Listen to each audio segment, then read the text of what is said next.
front of us. It's happening. Now it begins. A change happening. Now it begins. A change happening. Happy birthday and enjoy your day. Hindi na tayo pabata, patanda na tayo. Pero ang nasasabi ko lang is kahit tumatanda tayo, mas lumalalim yung pagmamahal natin sa isa't isa at hindi yun kailanman magbabago at walang makakapagpabago nun sa ating dalawa. Happy birthday again. I love you, my wife, my everything, and my life. Love you.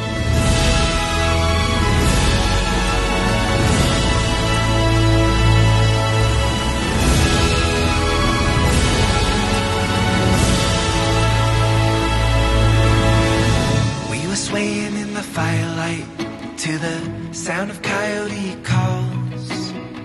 Our silhouettes like giants dancing on Zion Canyon walls. We climbed up where the angels land.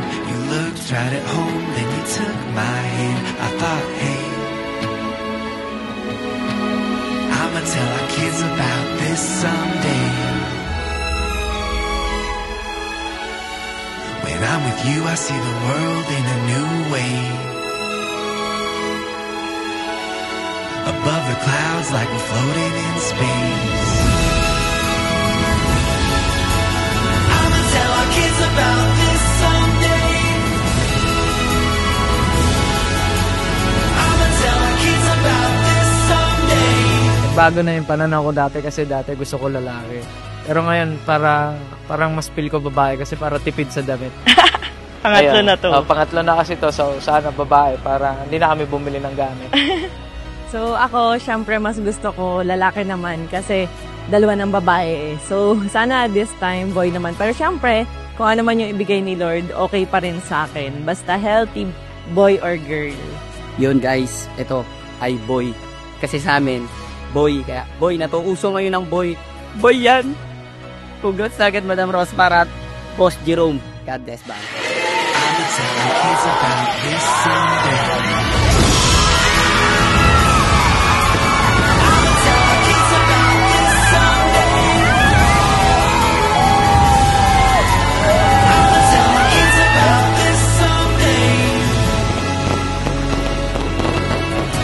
Hindi ako makapaniwala kasi parang yung kasing sa Hello Baby ultrasound, naka-color pink yung suot niya. Eh, siya yung may alam ng result. Kaya sabi ko, sige na nga, tatanggapin ko na girl. Pero nagulat ako kasi hindi ko talaga in-expect na mag-blue siya.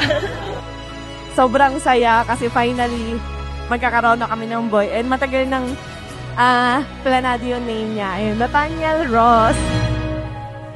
I'ma tell our kids about this someday.